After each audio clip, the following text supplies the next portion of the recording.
Prim.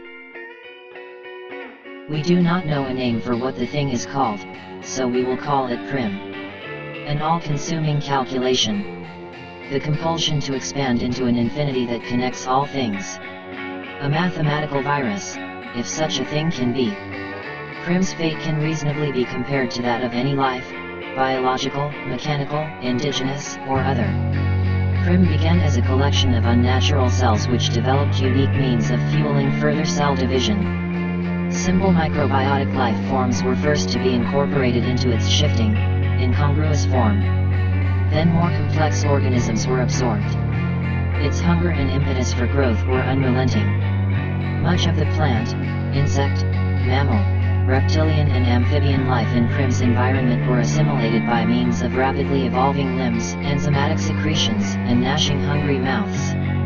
These were not the only means by which Prim gathered energy. Light, water, heat, and radiation were processed through a network of cellular ducts, sensitive scales, and a nervous system that adapted swiftly to any stimuli it encountered. The forces of gravity pushing and pulling the cells of its structure generated energy which was then harvested. Any and all possible vehicles for further propagation were employed for its growth and development. This evolution was not a conscious act. Prim had no awareness of itself, other than it must eat, and it must grow. This it did. It ate and grew and shit continuously. Waste material was excreted and recycled through a series of external cilia dotted around its base. The toxins themselves recombined molecularly into nourishing material. Prim grew. After many years of this, the life forms in its reach grew scarce. Prim began processing the earth beneath its black misshapen expanse. It was an inefficient beginning, but Prim devised mechanisms to process the water, soil, rocks, and purer minerals available to it.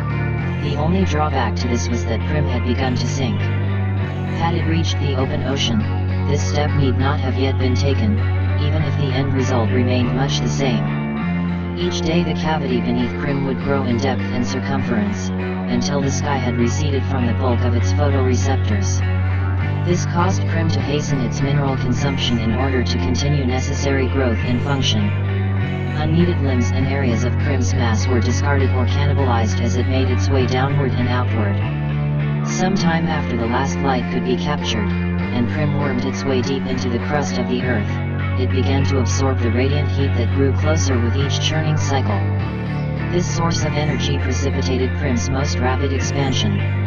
The nearer its hulking, writhing form crawled toward the heat, the faster it grew, and the greedier its mouths became. As it reached the first magma pockets, Prim was forced to yet again develop a method of incorporating such matter into itself. Molten rock was a difficult obstacle in the beginning, but Prim was adept at turning such obstacles to its advantage. Silica, exotic microbes, and alloys of indiscoverable complexity began replacing the cells of Prim's anatomy. After many probing limbs were sacrificed, it began to eat the fire below it. Prim's growth during this period was slowed by the matter of which it was now made, but still it ate and grew without rest. After decades of feeding, its entire body was within the hollow earth. When the fire was all but gone, Prim dozed, and its body began the slow change needed to continue through the cooling ash, rock and soil. When Prim had eaten its way back to the sky, the surface was covered in ice, and mostly devoid of life. Prim's biological memory made the transition much faster than before, and the bitter cold and decaying materials provided necessary sustenance.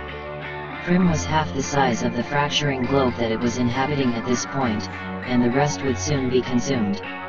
When the last of all available matter had been eaten, digested, excreted, and eaten again, Prim slept.